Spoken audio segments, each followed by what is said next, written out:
Poems of Lost Love. I went to work the next night at the Marriott Center. All employees were required to attend post-event cleanups, so, around sunset, I dragged my sorry ass out of bed and walked to the Marriott Center to clean up after the most recent sporting event. Claire telling people I was gay still angered me. Unfortunately, we still worked together. I pointedly ignored her. Instead, I worked alongside one of my mission friends, Jack, or Elder Harris as I had once known him. Several of my mission friends worked at the Marriott Center. Jack and I chose to work on a section of chairs in the lower bowl, picking up trash between the seats. We began talking about Jack's various romantic pursuits. Jack, it seemed, had a different romantic prospect every week. So we went on a second date, and I think I'm feeling pretty good about things, Jack said. She sounds awesome, I said at last. How about you? Jack asked, surprising me. You got any girls you're going after? Well, after a moment's deliberation, I began recounting a tragic tale of lost love. The story went as follows. I had met a girl named Esther at a school club. We had started hanging out regularly after several dates. We kissed and fell in love. But we went through a rough patch. She started distancing herself from me. We decided to be just friends.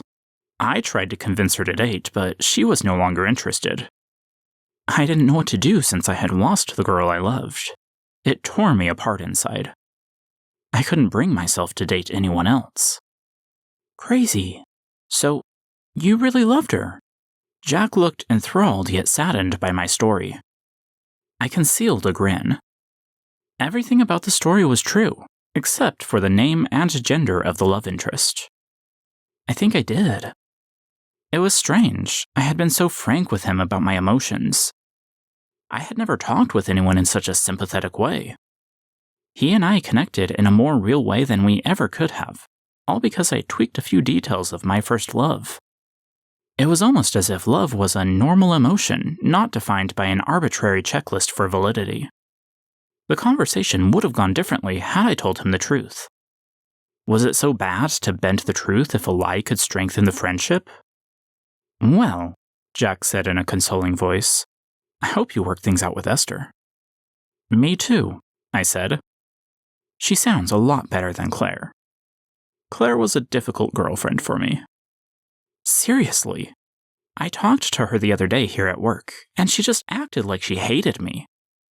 I shrugged. She knows you and I are friends. The shift ended before midnight.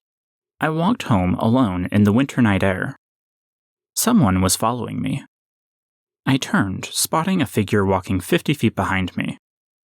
I ignored my Texas Chainsaw Massacre vibes and kept walking. John, she said. It was Claire. The shape was right, the voice was right, and she was the only person aside from Wyatt who called me John instead of Johnny. That alone drove me crazy in the wake of our relationship. Why call me something I had never called myself? Whatever her reason, it felt like just another way she tried to control and define me. What? I demanded, pausing. She caught up with me, having just gotten off work as well. Will you walk me home? Fine. I turned to walk, not bothering to wait. I had left the Marriott Center without her for a reason, but such subtlety was lost on her. She caught up, falling into step. How have you been doing? I rolled my eyes. Of course, she wanted to talk. Every frickin' opportunity she could get me alone was a chance for her to argue a case for dating. Honestly, not great. I'm sorry, Claire said. Why so? Annoyance ebbed up inside me. She continually wormed her way into my life. My boyfriend Easton is ignoring me. I shrugged at her.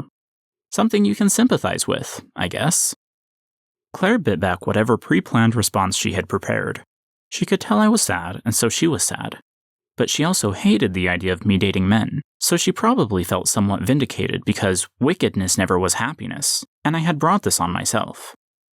I'm sorry. It's fine. I stopped walking. We had arrived at the sidewalk dividing buildings E and F of Heritage Halls. I motioned as if I planned to go up to my apartment. Can we talk, just for a bit? She asked. I let my head fall back. What do we have to gain from talking? I still felt angry because of the 2 rumors about me she had started. One false and one true, yet both designed to exonerate her and make her look like a saint coming out of the relationship. I just want to talk, is all. I slouched. Fine. We walked up to the 2nd floor study room in my dorm and sat on the couch. I purposely left a seat between us. I dropped my wallet and phone onto the coffee table. Claire wasted no time in grabbing my wallet and withdrawing my student ID. "Aw, look how cute you were when you started BYU." "Very funny," I said. Claire continued going through my wallet, even though she had already seen everything in it when we started dating. Bored with my wallet, Claire placed everything back inside and left it next to my phone. So, I had a flash of inspiration. I raised my eyebrows, beyond skeptical at her intentions. What was it? It's a poem. I wrote it about you, at 3 a.m. Claire hedged her words. It just came to me, and I knew I had to write it down. Exciting! I offered a grin, baffled that she wanted to talk about this of all things. Still, I understood. No one ever cared when I reached a writing milestone, so I always made a point of engaging others. Are you wanting to read it to me or something? Claire shook her head. I doubt you'd want to hear it. I mean, it's not bad or anything. She obviously wanted to read it. Well, read it to me then. Claire grinned like the 20-year-old she now was. Okay. She pulled out her phone to pull up the poem. This is so brilliant. She adjusted her hair, cleared her throat, and read.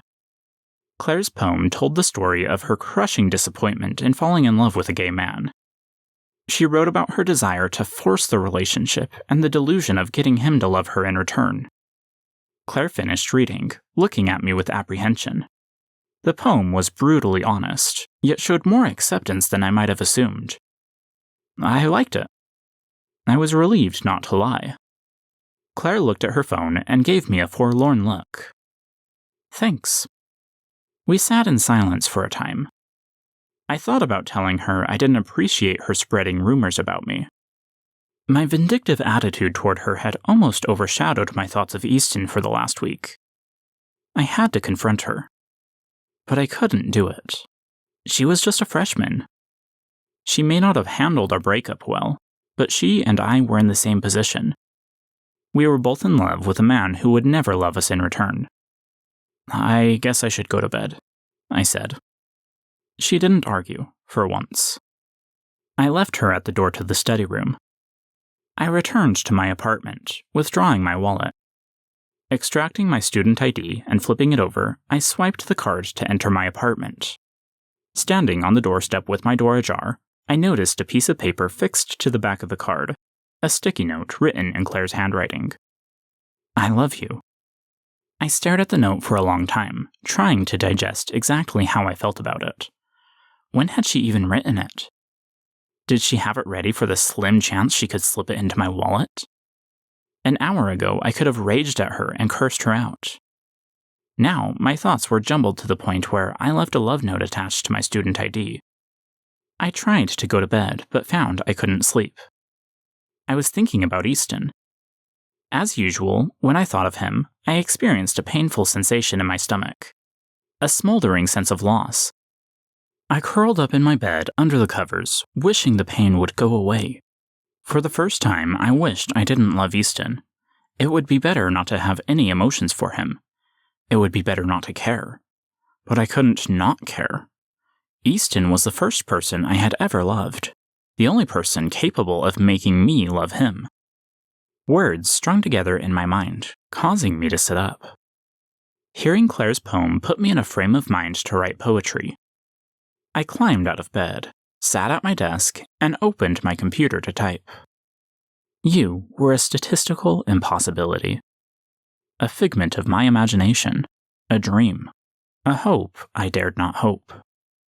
To think that there was someone out there, through all my eyeless searching. Yet I refused to see, refused to believe. I closed myself when I first saw you, unwilling to accept all you could be. My first love, first obsession, first heartbreak. You became my world, even on the night we first kissed. The universe broke apart, swallowed in a vortex of the cosmos. You cannot know how I feel. For so long, I denied the reality of love. Congratulations, you made me believe. And now I'm at a crossroads, because you are a statistical impossibility. No one else could have done what you did. I would have given you everything. But now you're gone, and I'm back where I started. I don't know if I believe. I don't know if I can love another. Nothing in the world can equal what I once felt for you. No other love can compare. Not one. And so I continue, looking for love, never daring to hope, wondering if maybe somewhere there's someone for me. I finished the poem in one sitting. It was far from perfect in a literary sense, but I felt it conveyed my emotions toward Easton. Something not quite loss, and not entirely regret, yet somehow deeper and more poignant than both. It was the sense of something wonderful that died, a delightful existence that might have been, yet fell through my fingers like sand.